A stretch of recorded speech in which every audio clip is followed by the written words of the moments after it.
Bonjour à tous et bienvenue dans ce journal. Dans un peu plus de 2 ans, toutes les villes sans exception devront être rattachées à une entité supérieure, l'intercommunalité.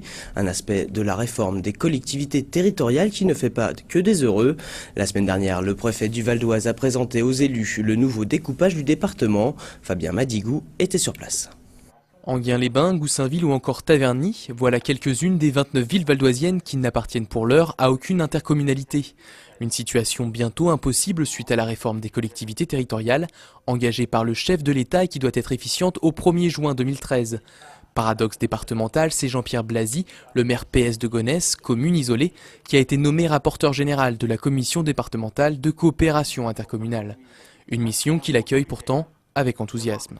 Je crois que l'intercommunalité d'aujourd'hui, c'est pas celle d'hier, c'est pas des communes qui se réunissent soit pour des raisons politiques, soit pour des raisons d'intérêt financier. C'est des communes qui doivent se rassembler sur la base d'un projet de territoire.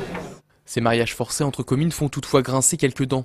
Le maire d'hiver droite d'Enghien-les-Bains, Philippe Sueur, n'a d'ailleurs pas hésité à monter au créneau. Il s'inquiète des risques financiers encourus par sa ville, actuellement seul bénéficiaire des retombées économiques de son casino, et qui devrait être rattaché à la CAVAM. Notre entrée aujourd'hui coûte environ 700 000 € en moins, donc en perte de revenus pour l'agglo nouvelle intégrant Enghien. Et pour les contribuables enguennois, c'est également par un effet fiscal une augmentation d'impôts d'environ 6 à 700 000 €. C'est pas neutre. Autre point sensible, la fusion entre le Paraisy et Val-et-Forêt, que rejoindront Bessancourt, Taverny, Franconville et Sannois. Le tout donnerait la plus grande communauté d'agglomération du Val d'Oise avec plus de 268 000 habitants. Trop gros pour certains élus qui ont jusqu'à la mi-août pour faire parvenir en préfecture leurs propositions de modification. Le parc naturel régional du Vexin français a depuis lundi un nouveau président. Jean Pichery était ce matin l'invité de VOTV en compagnie de son prédécesseur Gérard Claudel. L'occasion pour la rédaction de revenir sur les 16 ans de présidence de l'ancien maire d'Ennery et de se pencher sur les projets futurs du PNR.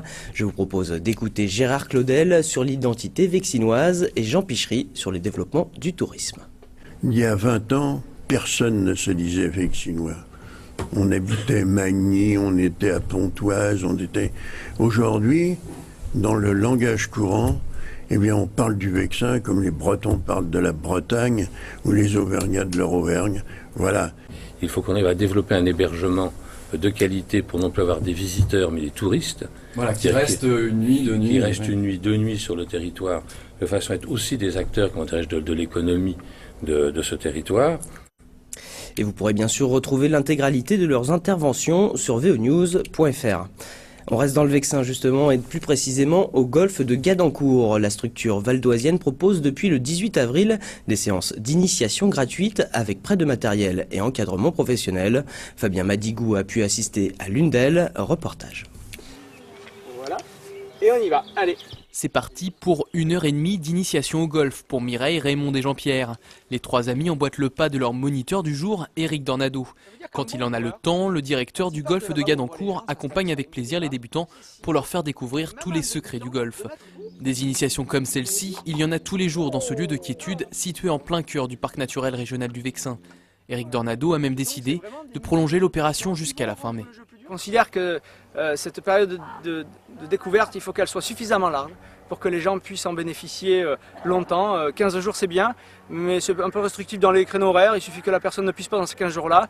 Nous on a grandi, on va même plus loin, c'est qu'après le reste de l'année à la demande, on peut organiser des initiations pour les gens. Et la plupart du temps elles sont gratuites. On estime que découvrir ne doit pas coûter de l'argent. L'ambiance est rapidement détendue, les échanges sont nombreux et les progrès ne se font pas attendre. Après quelques coups d'essai sur le green, les 3 retraités jouent déjà avec plus d'assurance. Direction un parcours un peu plus compliqué où ils se confrontent avec joie à leur initiateur. 4 pour moi. Si l'un d'entre vous rentre, on est à égalité. Oui. Si aucun rentre, j'ai gagné le premier trou. Il n'y a pas mieux pour démarrer, hein. Formidable. Tous les 3, nous sommes ravis.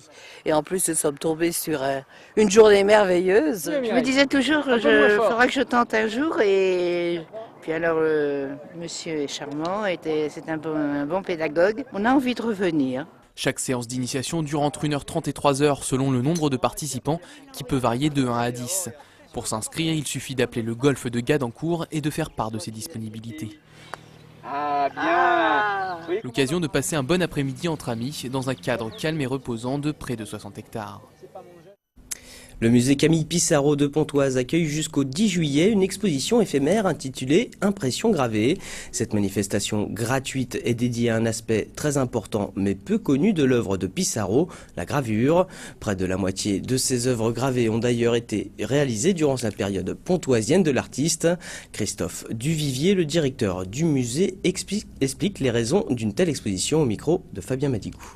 Pissarro est quand même très facile d'accès maintenant, je veux dire tout ce qui concerne l'impressionnisme quand même est relativement bien connu. Il fait partie avec Degas des deux grands graveurs du groupe impressionniste, c'est lui qui a le plus expérimenté, un grand temps des techniques. Et ce n'est donc pas de la gravure de reproduction, c'est plus de la gravure de recherche chez Pissarro, certaines planches sont très rares. Il invente des compositions qu'il travaille très longuement en gravure et qu'il va réaliser parfois en peinture des années après. Voilà, ce journal se termine. Merci de l'avoir suivi. L'info continue sur veonews.fr. À demain.